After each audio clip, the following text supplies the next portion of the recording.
Right now, as you listen to these words, you're already saying yes to something. You said yes to clicking this video, yes to giving me your time, yes to the quiet voice inside that whispered, maybe I need to understand this. But here's what's strange. Most of the yeses in your life, you never actually said out loud. Welcome to the quiet mind. I'm here with you in this space of stillness, where we explore the deeper currents beneath everyday life. If this resonates with you, if you find peace in these moments of reflection, consider subscribing. And that little thumbs up, it helps more souls find their way to this quiet space. Sometimes that simple gesture creates ripples you'll never see. But let's begin where we are, right here, right now. You know that feeling when you walk out of a store carrying something you didn't plan to buy? Or when you find yourself nodding along to someone's request, even though every fiber of your being wanted to say no? There's a psychology to this, ancient, subtle, operating beneath the surface of your conscious mind. Today, we're going to understand it, not to manipulate, but to free ourselves, to recognize the invisible threads that guide our choices, to find that place of genuine agency where your yes means yes and your no comes from a place of clarity. Because the truth is, most of us are walking through life on autopilot, responding to triggers we don't even notice, saying yes to things that don't serve us, and wondering why we feel so tired at the end of each day. Let me tell you about Sarah. She's sitting in a coffee shop working on her laptop. A stranger approaches. "Excuse me, could you watch my stuff for just a minute?" Without thinking, Sarah nods. Of course. The stranger smiles and walks away. Sarah continues typing, now responsible for someone else's belongings. She didn't consciously choose this. She just responded. This is the invisible yes, the automatic agreement that happens before thought catches up. We do this dozens of times each day. When the cashier asks if we want to upgrade our meal, when a colleague suggests a meeting that will eat into our lunch break, when our phone buzzes with a notification and we immediately reach for it. Yes, yes, yes. But why? The answer lives in the oldest parts of our brain, the parts that developed when humans lived in small tribes, when saying no to someone could mean exile, and exile meant death. Your nervous system still carries this ancient wisdom. It reads social cues faster than lightning. A raised eyebrow, a certain tone of voice, the way someone stands a little too close, and it makes decisions to keep you safe, even when safety isn't at stake. I remember watching my grandmother at the grocery store. She was 87, sharp as a tack, but when that young man in the nice suit started talking about credit card benefits, something shifted in her posture. She became smaller, more agreeable. "Well, I suppose it couldn't hurt to hear more," she said. Later, in the car, she was frustrated with herself. "I don't even need another credit card. Why did I give him my phone number?" Because her nervous system recognized authority, youth, confidence, and it defaulted to the safest response: agreement. This isn't weakness, it's how we're wired. Think about it. When someone asks you a question, your brain immediately starts searching for an answer. Not whether you should answer, just what the answer is. "Can you help me move this weekend?" Your mind doesn't first consider, Do I want to help? Do I have time? Is this person someone who would help me? It goes straight to, well, I'm not busy Saturday morning. The yes happens in that gap, before conscious choice arrives. Robert Cialdini calls these our click-whir responses, like a tape recorder that starts playing the moment someone hits the right button. The button labeled authority or scarcity or social proof. Someone in a white coat gives you advice, you listen. Someone tells you there are only 3 left, you feel urgency. Someone mentions that most people do something, you feel pressured to conform. Click. Whir. Your rational mind isn't even invited to the conversation. But here's where it gets interesting. These responses aren't random. They follow patterns. Ancient patterns that once kept our ancestors alive. Reciprocity. If someone gives you something, you feel obligated to give back. Authority. If someone appears to have expertise or power, you defer to their judgment. Social proof. If others are doing it, it must be safe or correct. Commitment. If you say you'll do something, especially publicly, you feel compelled to follow through. Liking.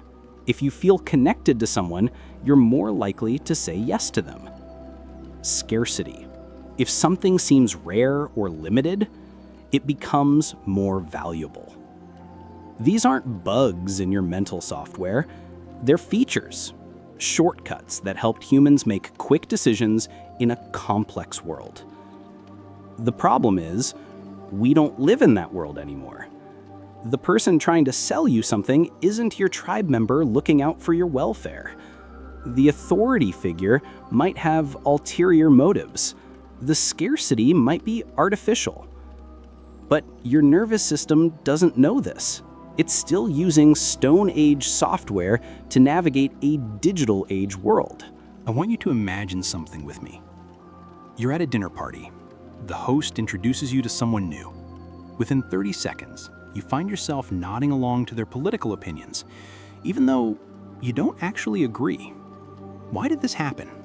Because conversation is theater, and we're all improvising our roles. The other person makes a statement, not really a question, but phrased like one. Don't you think the traffic in this city has gotten absolutely insane? Your brain doesn't hear this as an invitation to debate urban planning.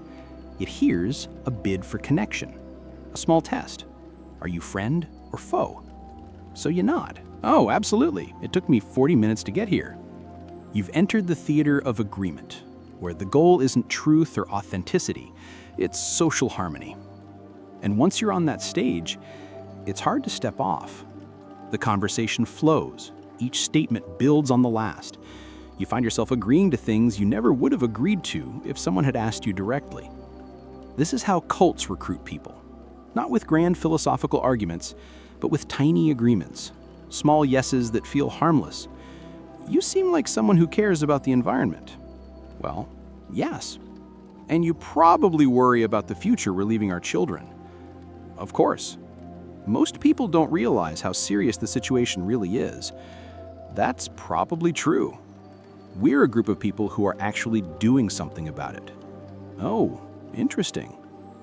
Each step feels reasonable. Each yes builds on the last, until you find yourself 3 hours later signing up for a weekend retreat you can't afford. This is called the foot in the door technique. Start with something small, something almost impossible to refuse, then gradually increase the commitment. It works because of a quirk in human psychology. Once we see ourselves as someone who says yes to this type of request, we feel pressure to stay consistent with that identity. I agreed to help with the school fundraiser. I must be someone who supports education. I donated to that charity. I must be someone who cares about the cause. I bought that product. I must be someone who values quality. Your identity becomes the trap. I learned this the hard way when I was 25.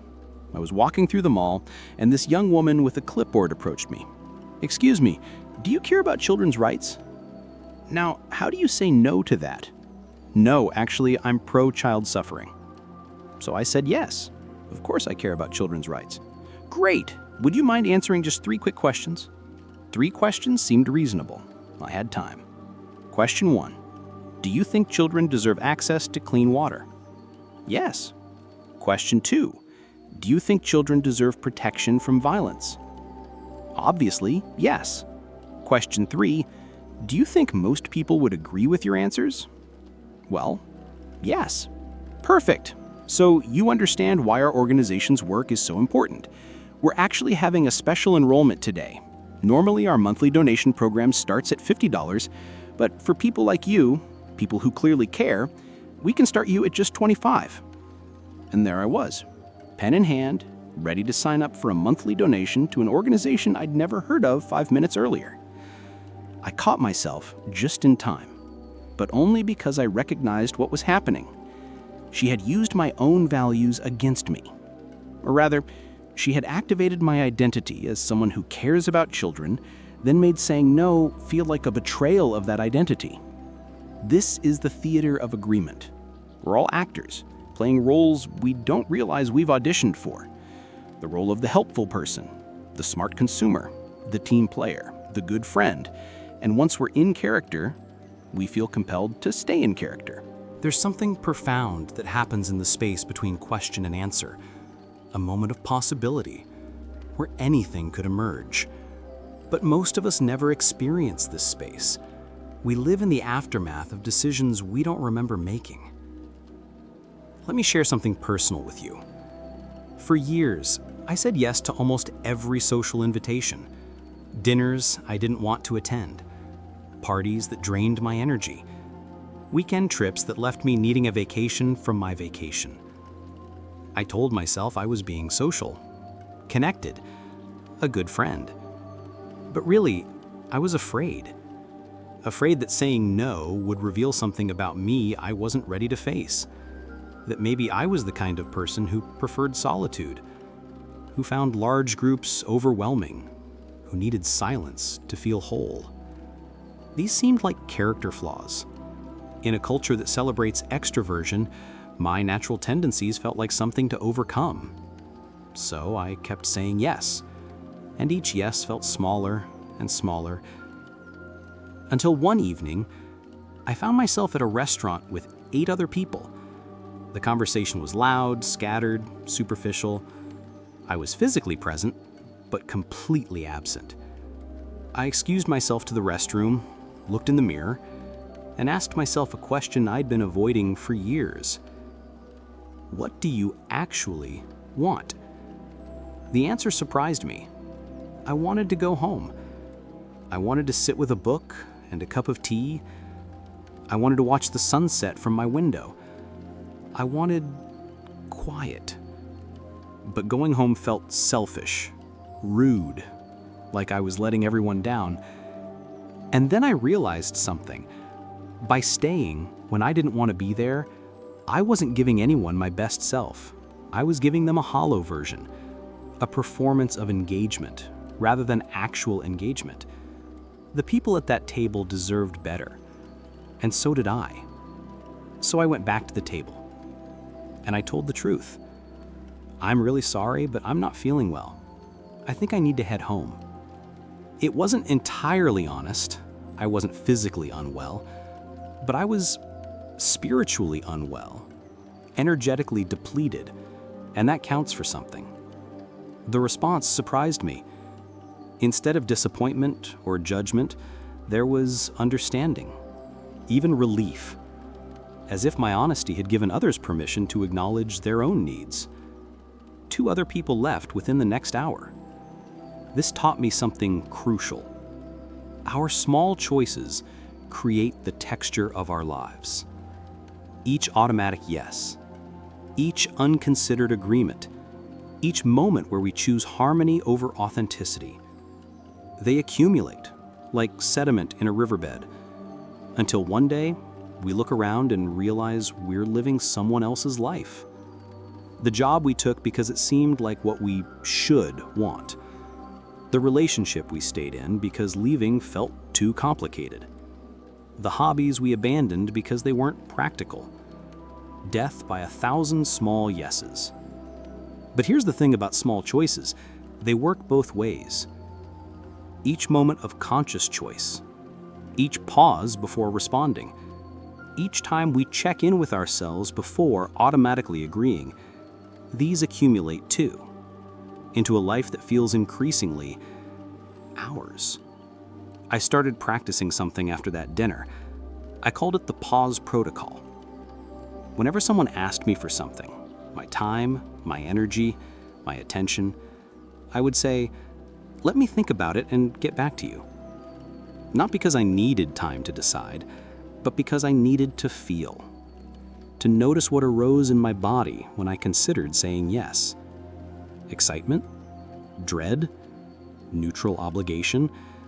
To ask myself, is this a yes that comes from desire, or a yes that comes from fear?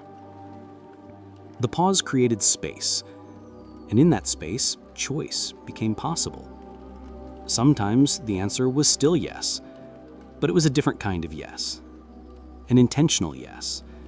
A yes that came from alignment rather than automaticity. And sometimes the answer was no, which felt terrifying at first, then liberating, then natural, like remembering how to breathe. Words are spells. Not in some mystical sense, but in a very practical one. They cast us into states of being, shape our perception, guide our responses. And the most powerful words are the ones we don't notice. Listen to how a skilled salesperson talks to you. They don't say, "if you buy this." They say, "when you take this home." They don't ask, "would you like to purchase?" They ask, "will that be cash or card?" The assumption of agreement is built right into the language. Your conscious mind hears a question about payment method. Your subconscious hears, "the decision has already been made." This is called embedded commands, instructions hidden inside seemingly innocent statements. As you think about how comfortable you'll feel in this car, when you imagine showing this to your friends, after you sign here, you'll have peace of mind. Each phrase assumes the outcome, makes the next step feel inevitable. Politicians use this constantly. When we win this election, not if, when. As Americans come together to support this policy, not whether they will, as they do. The language creates the reality it describes. But it goes deeper than individual words. There are entire conversational structures designed to bypass your critical thinking. The yes ladder is one of them. Start with questions that are impossible to say no to, build momentum, then slide in the real request. Do you want to be successful? Yes. Do you believe success requires taking action? Yes. Would you agree that most people let fear stop them from taking action? Yes. So, if I showed you a proven system for overcoming that fear, you'd want to know about it, wouldn't you? By this point, saying no feels like admitting you don't want success, don't believe in action, are controlled by fear. The logical structure is flawed. Wanting success doesn't mean you want this particular system, but logic isn't operating anymore. Momentum is. There's another pattern called false choice. Present two options, both of which lead to your desired outcome. Would you prefer the red one or the blue one? Assumes you're buying one. Should we schedule your appointment for Tuesday or Wednesday? Assumes you want an appointment. Do you want to pay in full or set up a payment plan? Assumes you're paying. I fell for this at a furniture store. The salesperson showed me 2 couches, asked which one I preferred. I pointed to the brown one. Great choice! Should we arrange delivery for this weekend or next week? I almost answered before realizing I never decided to buy a couch. I was just browsing. But the question made it feel like the purchase decision had already been made. Once you know these patterns, you see them everywhere, in advertisements, political speeches, even casual conversations. Since we're all on the same page about this, obviously no one wants, "I think we can agree that."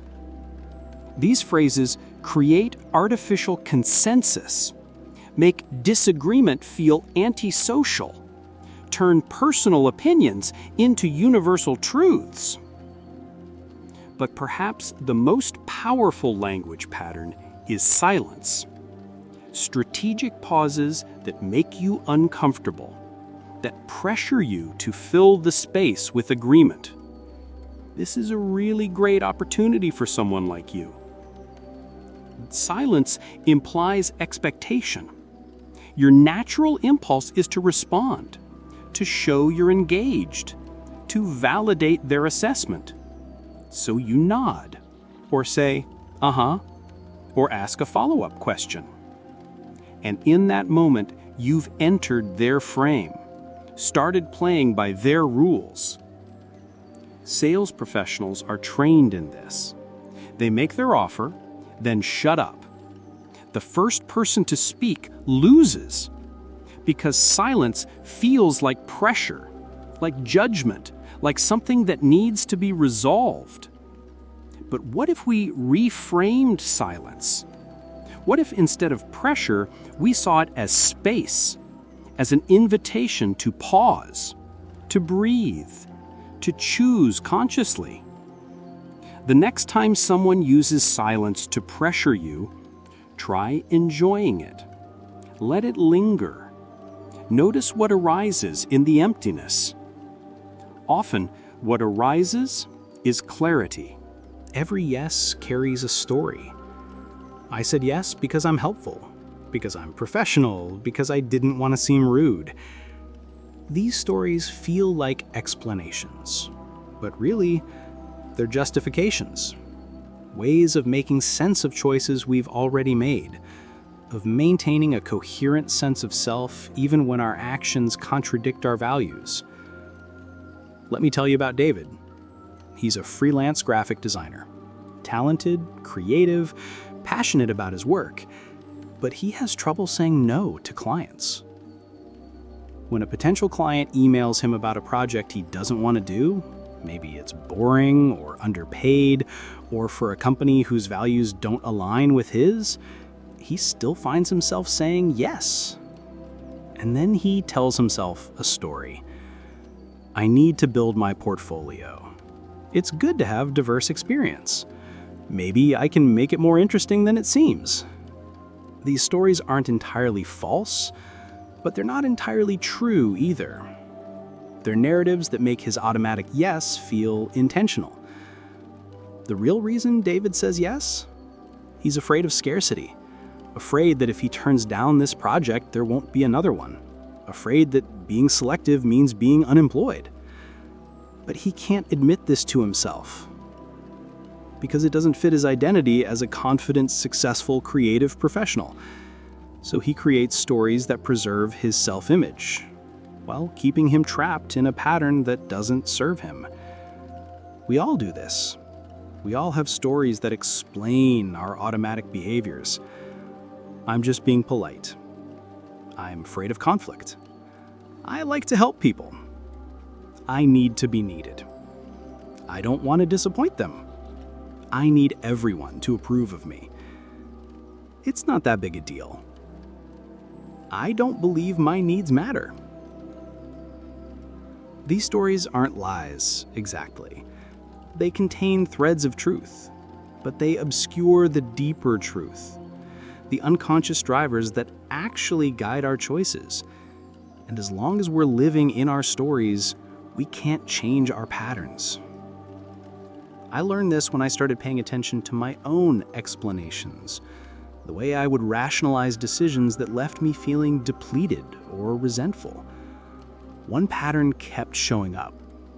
I would say yes to things I didn't want to do, then tell myself, I'm the kind of person who shows up for people. This story made me feel good about myself, noble, reliable. But when I looked more honestly, I wasn't showing up from a place of genuine care. I was showing up from a place of compulsion, from a need to maintain an image, from a fear of being seen as selfish. My generosity was actually a form of self-protection, a way of ensuring I would be liked, needed, valued. And the people I was helping, they could sense this.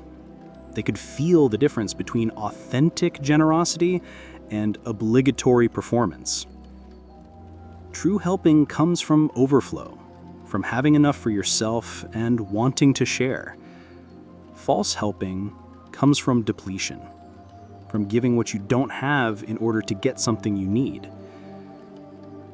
The paradox is, when you learn to say no from a place of self-care, your yeses become more valuable, more genuine, more satisfying for everyone involved. But first, you have to see through your own stories. To ask yourself, what am I really afraid of? What do I think will happen if I disappoint this person? What need am I trying to meet through this yes? Sometimes the answers surprise you. I remember realizing that much of my people-pleasing came from a childhood fear of abandonment, a belief that love was conditional on being helpful, agreeable, never too much trouble. This made sense when I was 7. It's how I navigated a world where I was completely dependent on others for survival. But at 37, in a life where I was financially stable, emotionally mature, surrounded by people who loved me for who I was rather than what I did, the old story was not just unnecessary, it was sabotaging my relationships, preventing the very intimacy it was designed to protect. Because you can't be truly known if you're always performing goodness. You can't be truly loved if you never let people see your needs, your boundaries, your authentic preferences. The stories we tell ourselves about why we say yes often keep us from the very things we're trying to achieve. Connection, security, love, approval. These come not from endless agreement, but from courageous authenticity.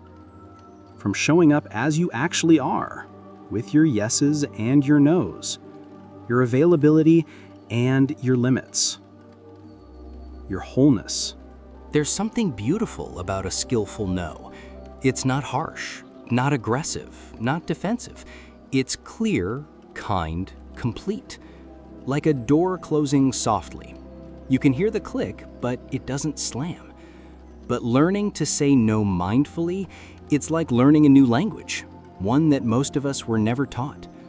We learn to say no as toddlers. No, loud, definitive, sometimes accompanied by thrown food or dramatic floor collapses. This worked when we were 2. It doesn't work so well in adult relationships. So many of us swing between extremes.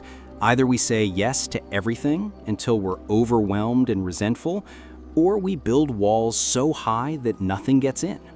Both strategies protect us, but they also isolate us.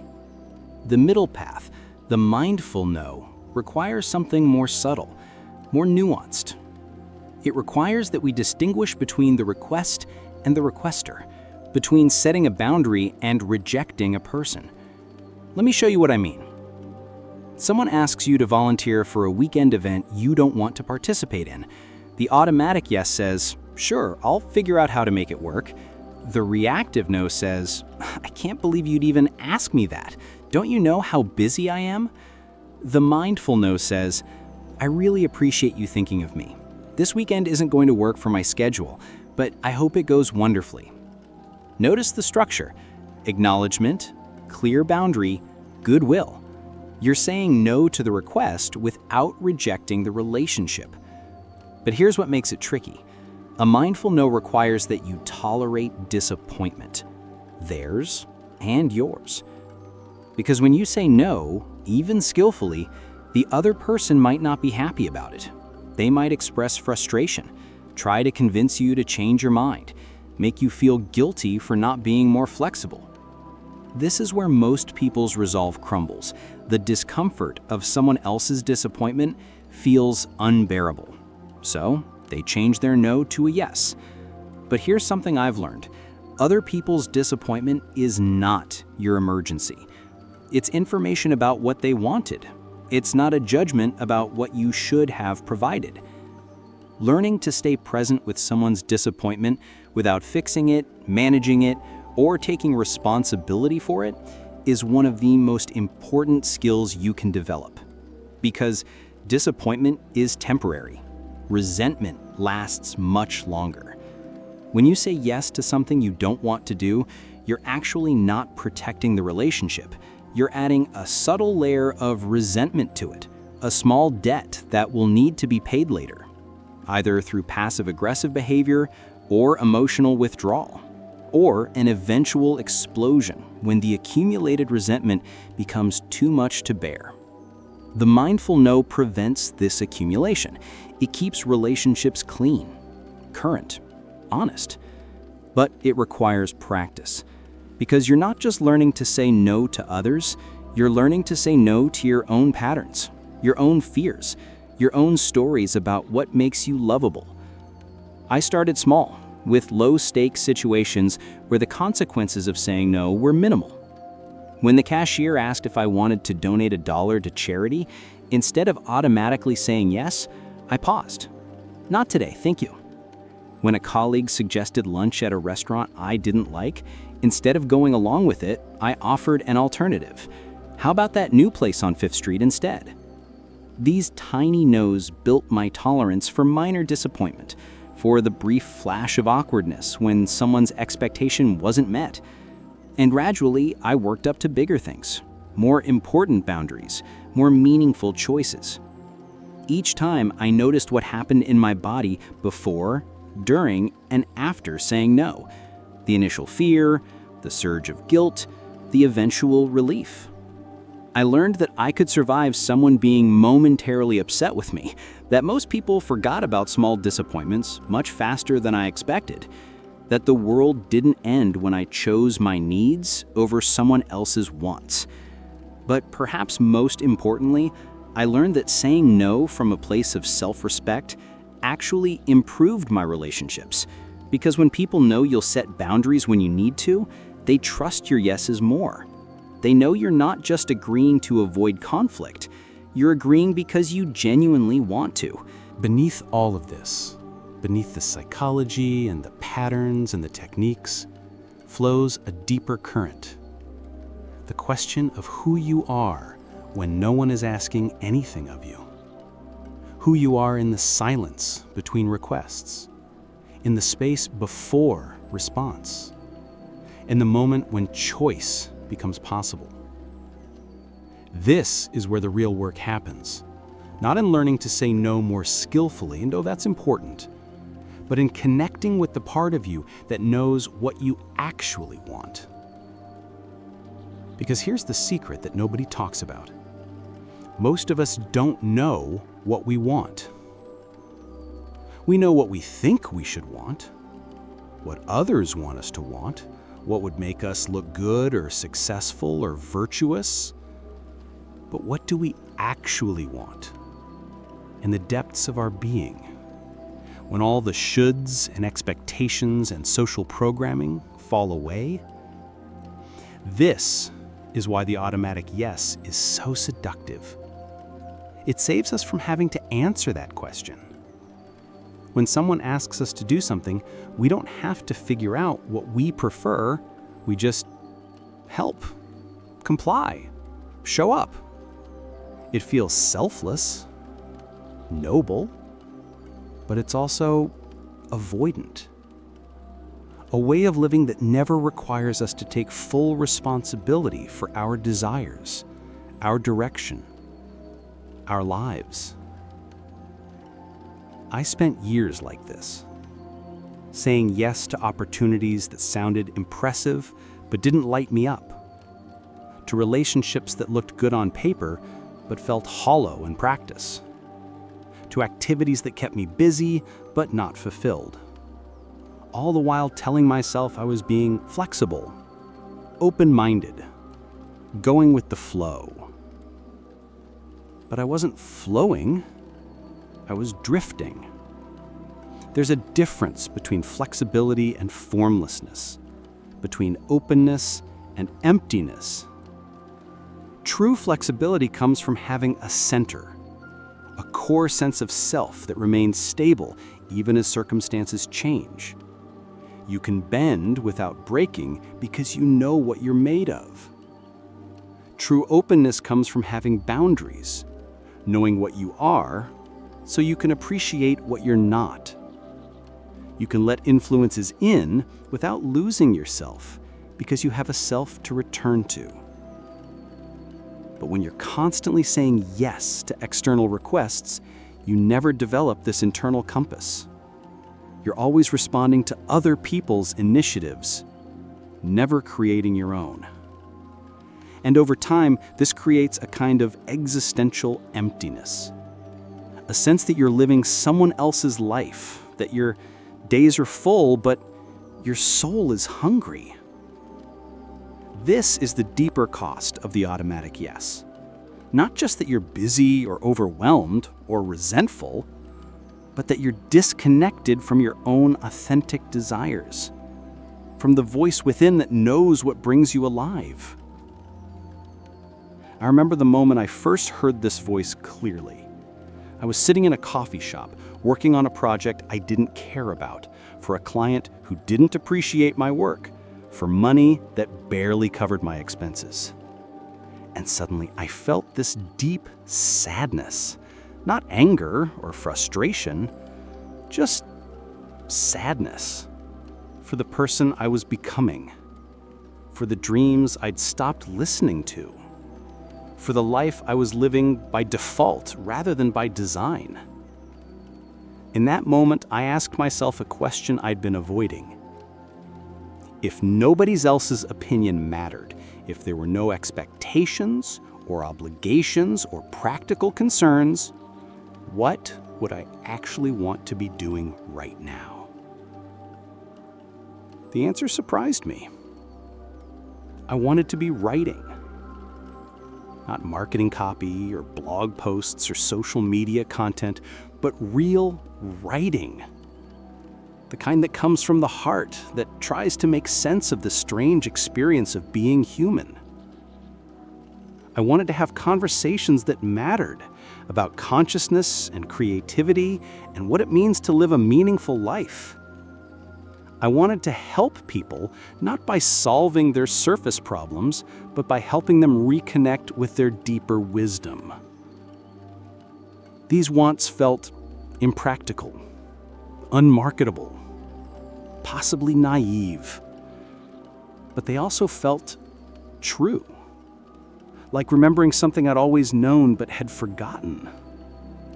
And I realized that all my automatic yeses had been unconscious no's to this deeper calling.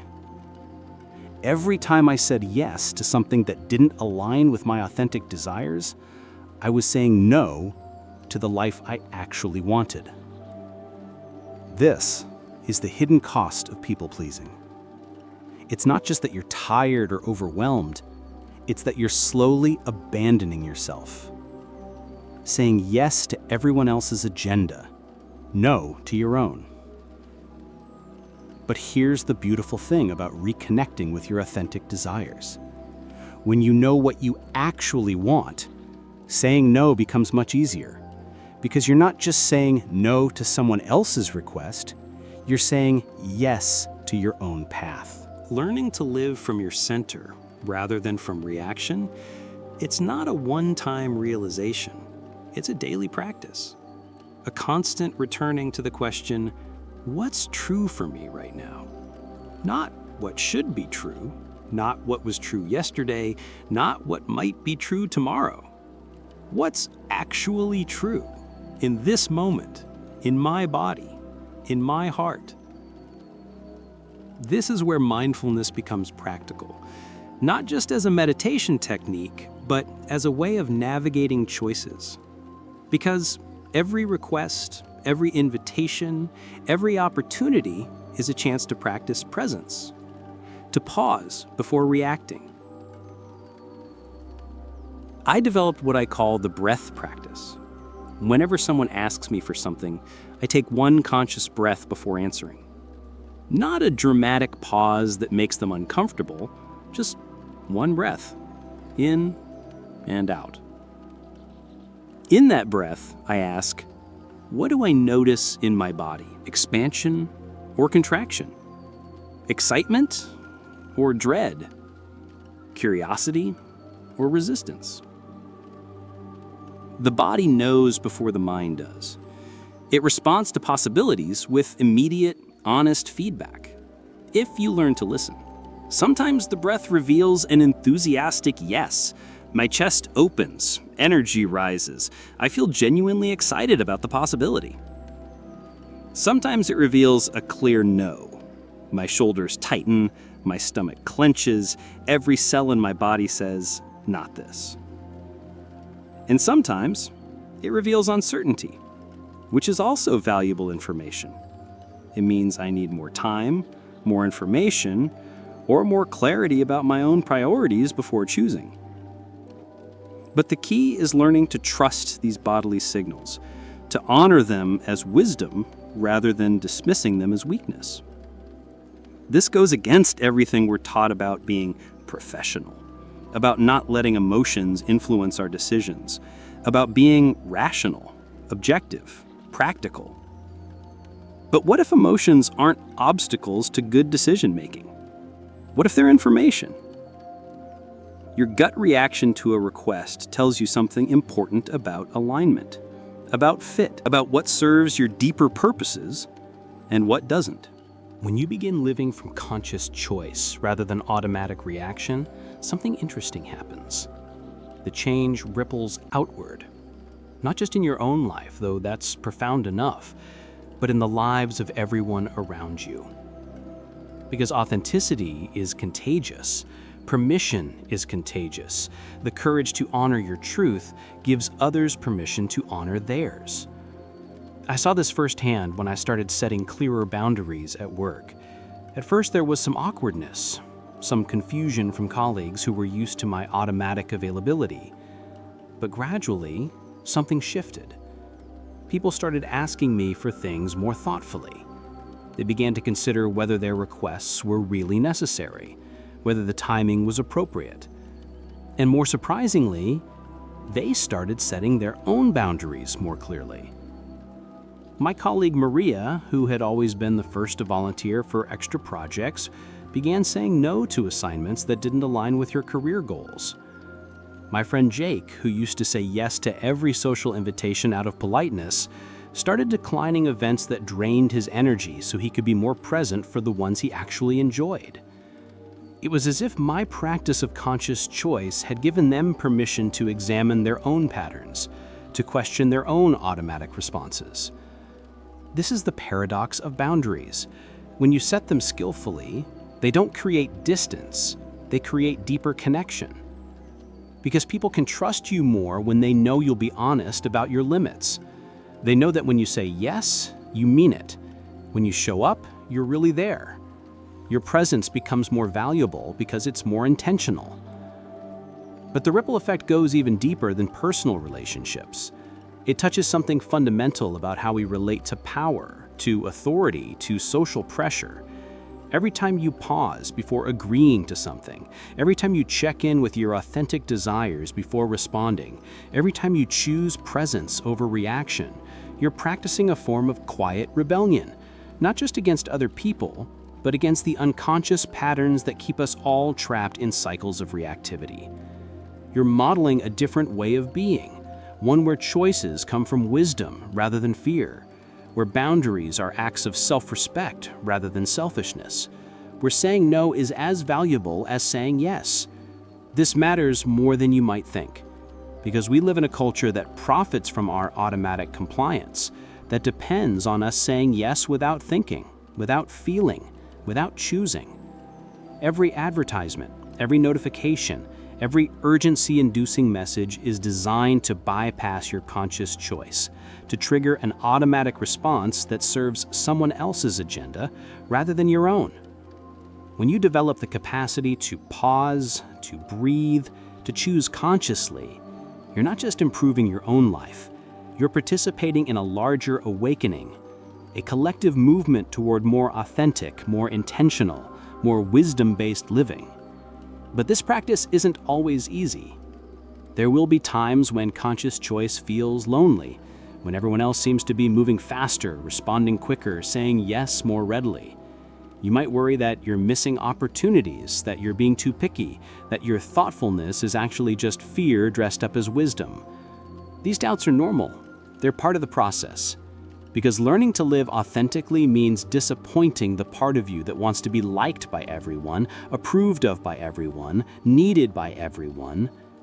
It means accepting that you can't please everyone and choosing to please yourself in the deepest sense. Not in a selfish, gratification-seeking way, but in a soul-honoring, truth-telling, authentic living way.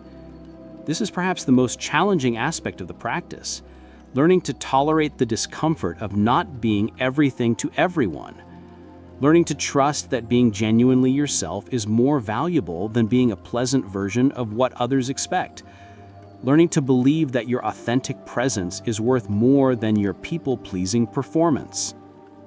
There's something else I want to share with you about living consciously, something that took me years to understand. Your capacity for yes and no isn't constant. It changes with the seasons of your life. Sometimes you're in a season of expansion, where new opportunities feel exciting rather than overwhelming, where your energy is abundant and your curiosity is high, where saying yes feels aligned and generative. Other times, you're in a season of contraction, where you need to pull your energy inward, where focus matters more than breadth, where saying no is an act of protection rather than rejection. Both seasons are necessary. Both have their wisdom. But our culture only celebrates the expansive seasons, the times when you're growing, building, adding, achieving, the times when yes comes easily because everything feels possible. The contractive seasons are seen as problems to solve, depression to treat, stagnation to overcome, laziness to push through. But what if contraction is just as valuable as expansion? What if pulling back is sometimes exactly what's needed for your next phase of growth? Think about how seeds work. They don't grow immediately when planted. They rest in the dark soil, gathering energy, developing roots, preparing for emergence. If you dug them up during this time, worried that nothing was happening, you'd interrupt a crucial process. The same is true for human seasons. Sometimes the most important work is happening invisibly, in the quiet spaces, in the saying no to external demands so you can say yes to internal development. I learned this during what I initially thought was a difficult period in my life. I was turning down opportunities that would have excited me the year before, declining invitations that seemed perfectly reasonable, choosing solitude over socializing more often than felt normal. My friends were concerned, my family asked if I was okay. I started to wonder if something was wrong with me. But when I paid attention to what was actually happening, I realized I was in a season of integration. All the growth and learning and experience of the previous few years was settling into wisdom, becoming part of who I was rather than just things I knew. This process required space, silence, time away from constant input and stimulation. My tendency to say no wasn't a problem to fix, it was wisdom to honor. And when I trusted this season instead of fighting it, something beautiful happened. After several months of this inward focus, I emerged with more clarity than I'd had in years, more energy for the things that truly mattered, more capacity for authentic yes. The period of contraction had prepared me for a more sustainable expansion. This is why learning to attune to your seasons is so important, because the right response to a request isn't just about the request itself. It's about where you are in your own cycle of growth and rest. A yes that would have been perfect 6 months ago might be completely wrong for you now. An opportunity that doesn't excite you today might be exactly what you need next year. Learning to honor your seasons means letting go of the idea that you should be consistent, that you should want the same things all the time, that your capacity should be constant. It means accepting that wisdom sometimes looks like enthusiasm and sometimes looks like discernment, sometimes looks like openness, and sometimes looks like selectivity. The key is learning to distinguish between seasonal wisdom and fear-based avoidance, between healthy boundaries and anxious withdrawal. Both might result in saying no, but the energy underneath is completely different. One comes from trust, the other from fear. One creates space for what wants to emerge, the other creates walls against what might happen. Learning to feel this difference in your body, in your heart, in the quality of your inner dialogue, this is part of developing wisdom. Because conscious living isn't about always making the right choice. It's about making choices from the right place, from presence rather than reaction, from wisdom rather than fear, from self-knowledge rather than social pressure. There's something else I want to share with you about living consciously, something that took me years to understand. Your capacity for yes and no isn't constant. It changes with the seasons of your life. Sometimes you're in a season of expansion, where new opportunities feel exciting rather than overwhelming, where your energy is abundant and your curiosity is high, where saying yes feels aligned and generative. Other times, you're in a season of contraction, where you need to pull your energy inward, where focus matters more than breadth, where saying no is an act of protection rather than rejection. Both seasons are necessary. Both have their wisdom. But our culture only celebrates the expansive seasons, the times when you're growing, building, adding, achieving, the times when yes comes easily because everything feels possible.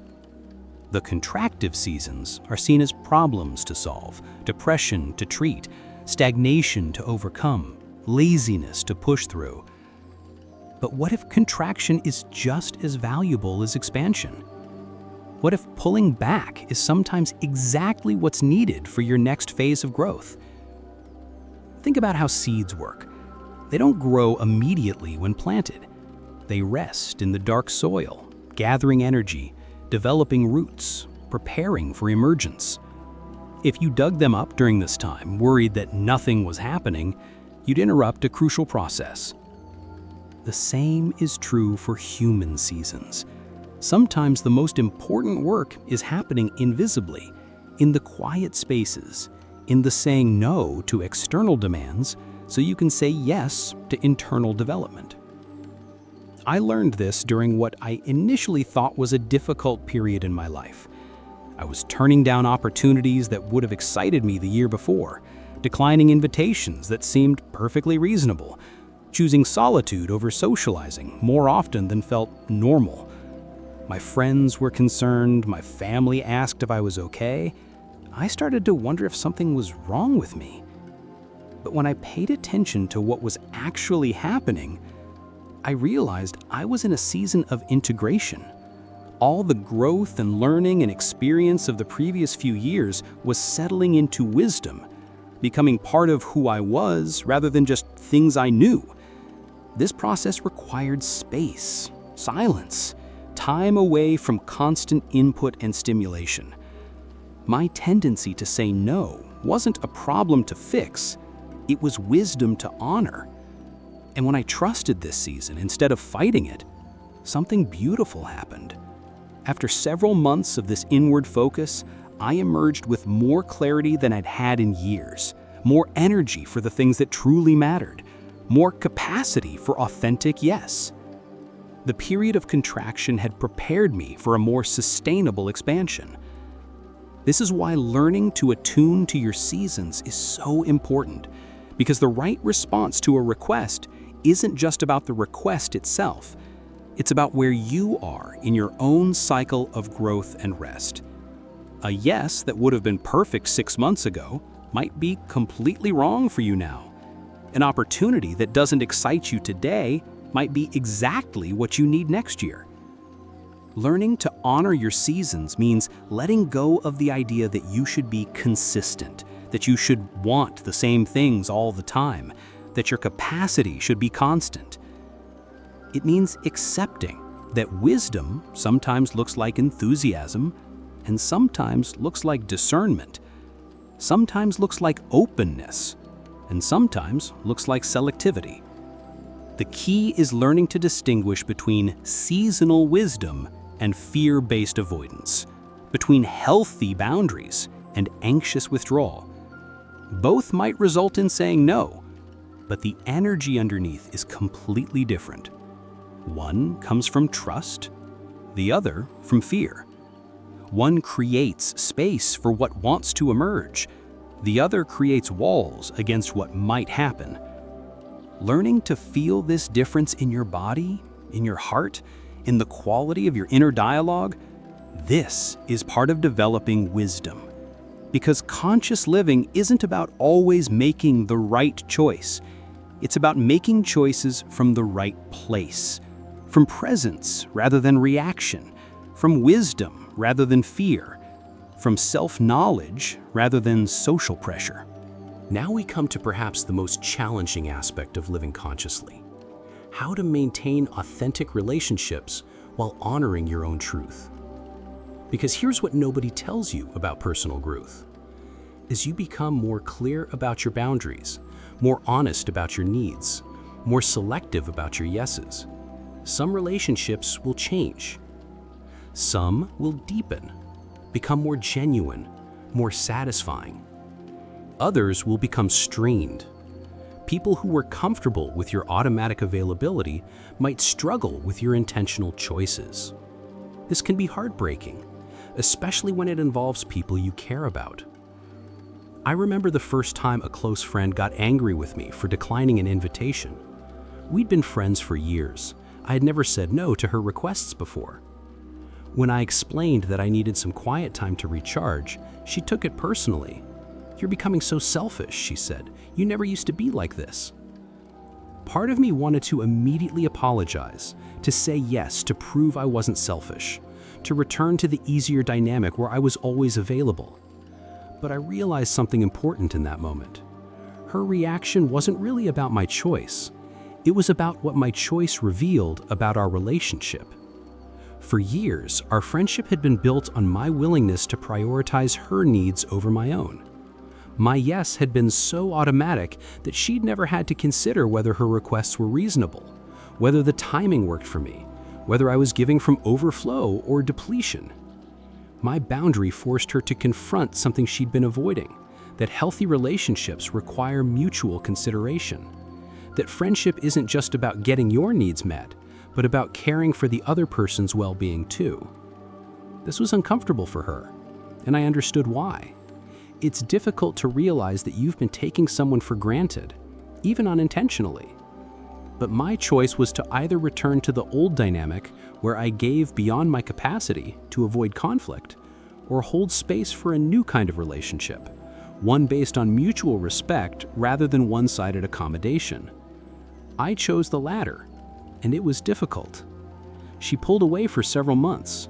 I grieved the easy closeness we had, wondered if I'd made the right choice.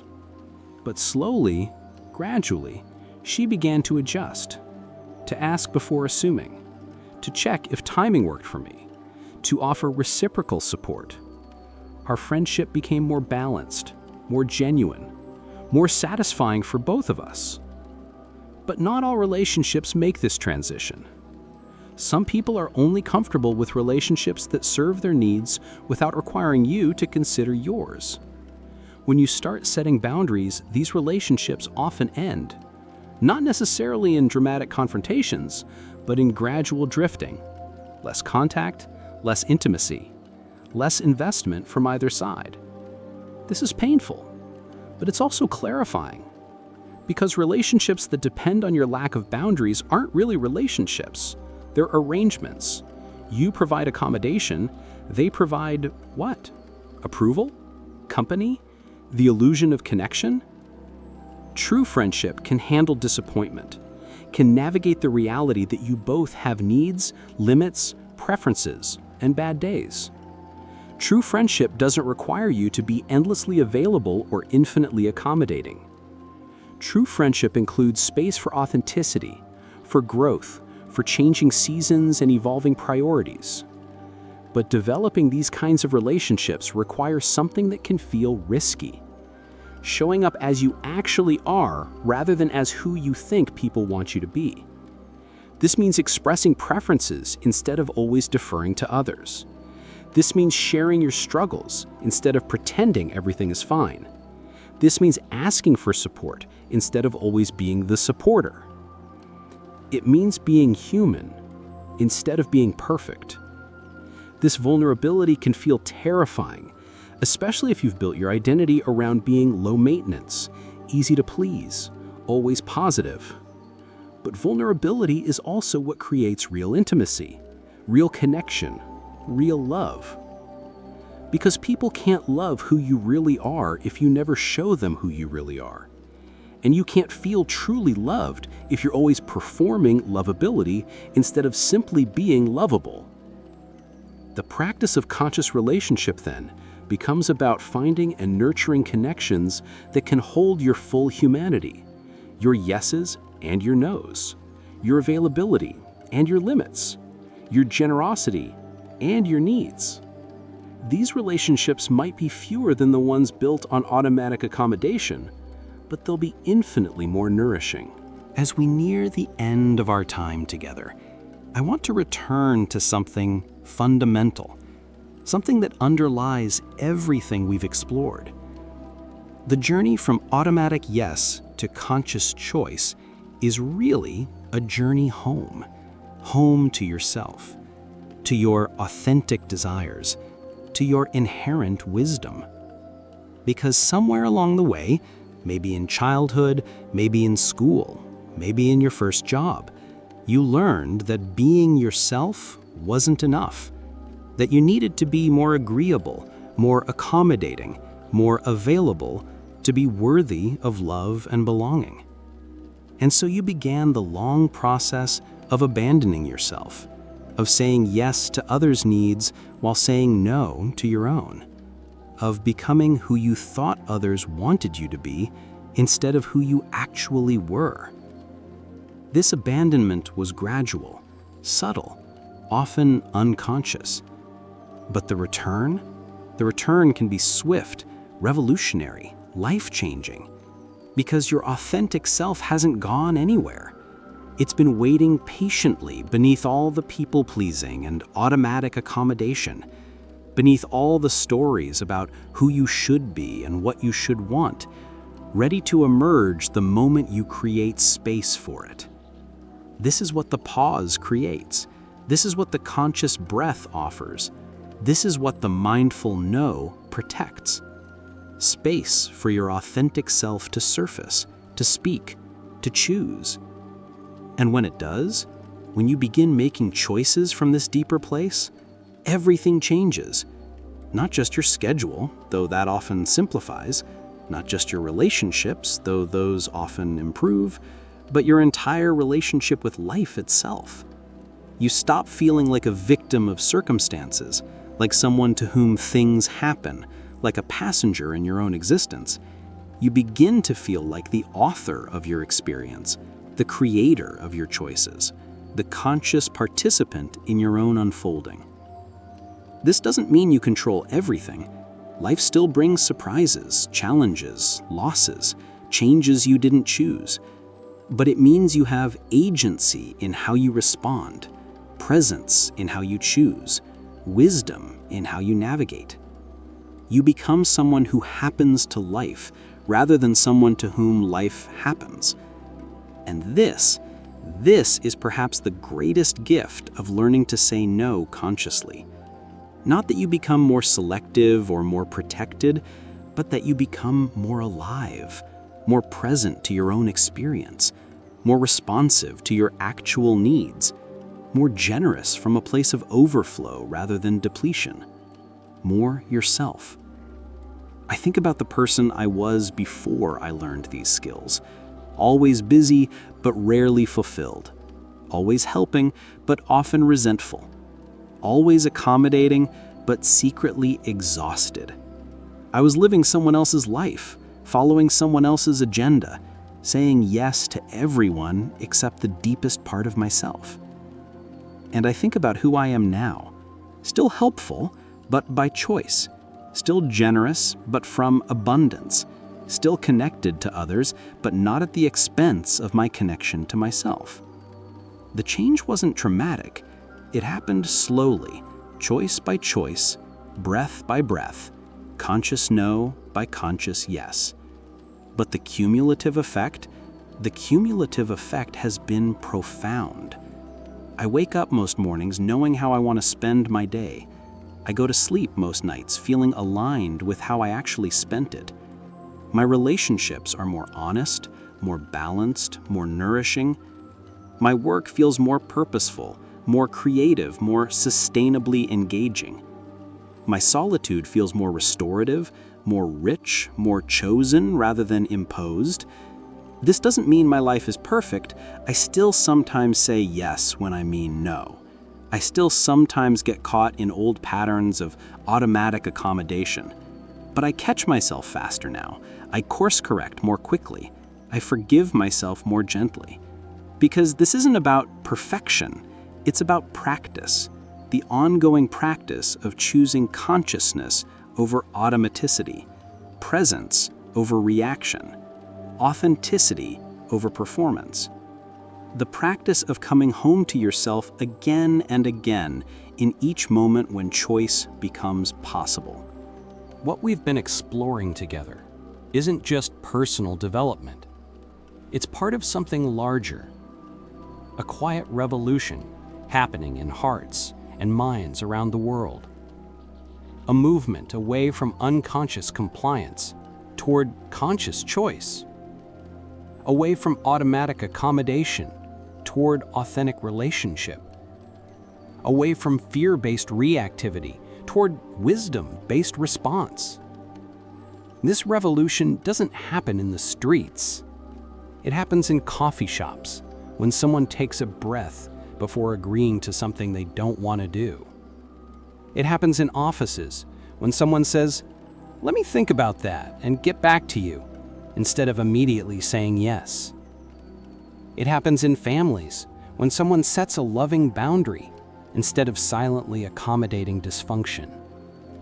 It happens in friendships when someone risks disappointment by being honest about their needs. Each conscious choice is a small act of rebellion against a culture that profits from our unconsciousness, that depends on our automatic compliance, that needs us to say yes without thinking, so we'll buy things we don't need, work jobs that drain us, and accept conditions that diminish us. But when you learn to pause, to breathe, to choose consciously, you step out of this system. You become less manipulable, less reactive, less controllable. You become more sovereign, more self-determining, more free. And this freedom, it's contagious. Every time you model conscious choice, you give others permission to examine their own patterns, to question their own automatic responses, to consider what they actually want rather than what they think they should want. Your authenticity becomes an invitation for others to be authentic too. Your boundaries become permission for others to set boundaries too. Your willingness to disappoint people in service of your truth becomes encouragement for others to honor their truth too. This is how real revolutions happen, not through force or propaganda or mass movements, but through individuals choosing to live differently, to be more conscious, to act from wisdom rather than fear. One conscious choice at a time, one mindful breath at a time, one authentic no at a time. But this revolution requires something that our culture actively discourages: slowing down, taking time, being still enough to hear your own inner voice. In a world that rewards speed and busyness and immediate response, the act of pausing becomes radical. In a world that profits from your reactivity, consciousness becomes revolutionary. In a world that needs your compliance, authenticity becomes a form of protest. This is why practices like meditation aren't just personal wellness tools. They're acts of resistance.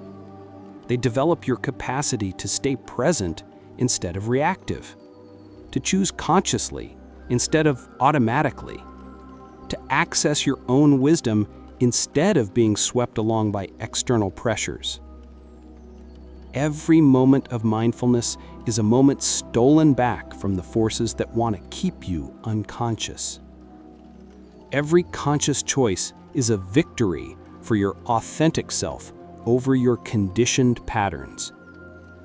Every mindful no is a yes to your own sovereignty. But perhaps most importantly, every time you live from this deeper place of consciousness and choice, you prove that it's possible. You demonstrate that there's another way to be human, another way to relate, another way to exist in this complex, demanding, beautiful world.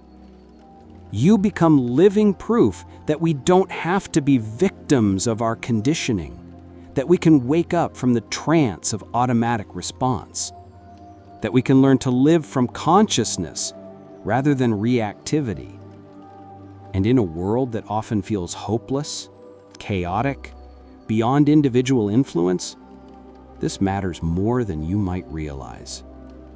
Because real change doesn't usually happen through grand gestures or dramatic transformations. It happens through ordinary people making more conscious choices in their everyday lives. Through millions of small decisions to pause before reacting, to breathe before responding, to choose authenticity over accommodation. Through the quiet revolution of individuals coming home to themselves. So where does this leave us? Here, at the end of our exploration, but really at the beginning of yours. Because understanding why you say yes without realizing it, that's just the first step. The real journey begins when you start applying this understanding in your daily life. And I want to be honest with you about what that journey looks like. It's not linear. It's not always comfortable. It's not a problem you solve once and then never have to think about again. It's a practice.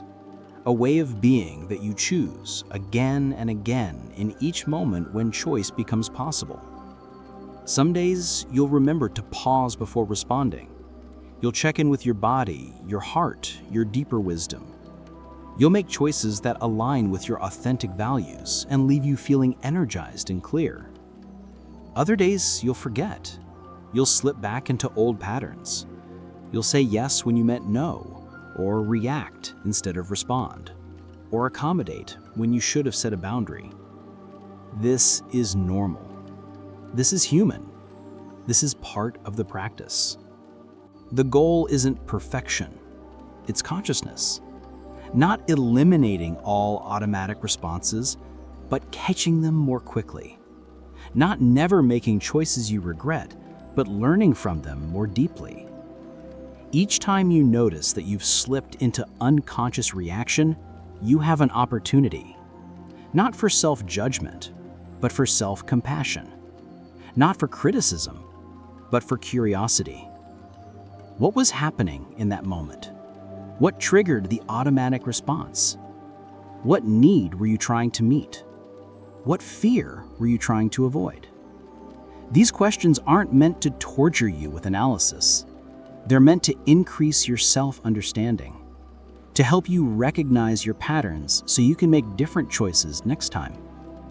Because the patterns will arise again. They're part of your conditioning, your history, your humanity. The difference is that you'll become more aware of them, more choiceful in how you respond to them. You might notice the familiar tightness in your chest that comes when someone makes a request you don't want to fulfill. Instead of immediately saying yes to avoid the discomfort, you might say, "Let me check my calendar and get back to you." You might recognize the old story that says you have to be helpful to be worthy of love. Instead of automatically believing it, you might question it. Is this true? What would happen if I prioritized my own needs right now? You might feel the pull to say yes to avoid disappointing someone. Instead of giving into it, you might remember that disappointing others is sometimes necessary for honoring yourself. This is what the practice looks like. Not dramatic transformation, but subtle shifts. Small choices made with increasing awareness. And over time, these small choices accumulate. They create a life that feels more intentional, relationships that feel more authentic, a way of being that feels more aligned with who you actually are. But the practice requires patience with yourself, with others, with the slowness of real change. It requires trust that your authentic voice is worth listening to, that your needs matter, that you deserve to live from choice rather than compulsion. And it requires courage to disappoint people sometimes, to be less accommodating, to show up as you are rather than as who you think others want you to be. And it requires community, people who understand the journey, who support your growth, who celebrate your authentic choices even when those choices are inconvenient for them. If you don't have this community yet, consider it part of your practice to find it or create it. To seek out relationships that can hold your full humanity, your growth and your struggles, your consciousness and your unconsciousness. Because this work is easier when you're not doing it alone, when you have witnesses to your journey, companions for the path. And so we come to the heart of the invitation. Not just to say no more skillfully, though that's part of it. Not just to set better boundaries, though that's important too. But to live more consciously, to choose more authentically, to be more fully yourself in a world that often rewards conformity. This is the deeper invitation, to trust that your authentic self is not a problem to solve, but a gift to offer. To believe that your genuine preferences, needs, and limitations are not obstacles to love, but pathways to deeper connection. To understand that saying no to what doesn't serve you creates space for what does. This invitation is always available, in this moment, and this one, and this one. Every time someone asks something of you, you have a choice to respond automatically or consciously, from fear or from wisdom, from conditioning or from authentic preference. Every moment is a new opportunity to practice, to pause, to breathe, to choose. You don't have to wait until you're better at it. You don't have to read more books or take more courses or become more self-aware. You can begin right now, with the next request that comes your way, with the next opportunity to choose consciousness over automaticity. The practice is simple, though not always easy. Notice what arises in your body when someone asks something of you. Take a breath before responding. Ask yourself, what's true for me right now. Honor that truth in your response. That's it. That's the practice. But within this simplicity lies profound transformation. Because when you begin living from conscious choice rather than unconscious reaction, everything changes. Your relationship with time changes. Instead of feeling constantly behind, constantly pressured, constantly overwhelmed, you begin to feel more spacious, more present, more in control of your own schedule. Your relationship with others changes. Instead of resentment and obligation, you experience more genuine connection, more mutual respect, more authentic intimacy. Your relationship with yourself changes. Instead of feeling like a stranger to your own desires, you become intimate with your own needs, values, and authentic preferences. And perhaps most importantly, your relationship with life itself changes. Instead of feeling like something that happens to you, life becomes something you participate in consciously, something you co-create through your choices. This is what's possible when you learn to say no mindfully, when you learn to pause before agreeing, when you learn to live from your center rather than from your conditioning. Not a perfect life, but a conscious one. Not an easy life, but an authentic one. Not a life without challenges, but a life where you meet those challenges from wisdom rather than reactivity. The invitation is always there, waiting for you to accept it. To step into the fullness of your own agency, to claim your right to choose consciously, to come home to yourself. And so we come to the end of our time together. But really, this is just the beginning. Because everything we've explored today, the psychology of automatic yes, the patterns of unconscious agreement, the practice of mindful choice, this only becomes real when you live it. When you take it from understanding into embodiment, from concept into practice, from knowledge into wisdom. The world needs more people who live consciously, who choose authentically, who say yes from overflow and no from self-respect. The world needs people who pause before reacting, who breathe before responding, who choose presence over pressure. The world needs you to be fully yourself, not a diminished version, not an accommodating version, not a people-pleasing version, but the fullness of who you are. With your gifts and your boundaries, your availability and your limits, your generosity and your needs.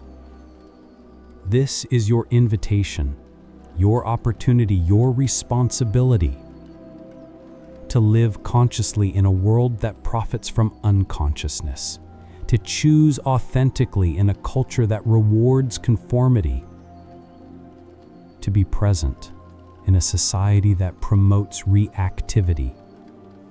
It won't always be easy. There will be moments when you slip back into old patterns, when you say yes out of habit or fear, when you accommodate when you should have honored your own truth. But each moment is a new opportunity to choose again, to return to consciousness, to come back home to yourself. And the more you practice, the more natural it becomes. The more aligned your life feels, the more authentic your relationships become, the more purposeful your days feel. This is what's possible. This is what awaits you. If this conversation has touched something in you, if you recognize yourself in these patterns and feel ready to live more consciously, then subscribe to The Quiet Mind. Return to this space when you need reminding, when you need encouragement, when you need to remember that you have choice. Share this with someone who might need to hear it. Someone who's been saying yes to everything and wondering why they feel so empty. Someone who's ready to come home to themselves. And most importantly, carry this silence with you, this pause, this space between stimulus and response where choice lives. Because in that space, everything is possible. In that space, you are free. In that space, you can choose to live as yourself. The quiet mind knows what it needs. Trust it.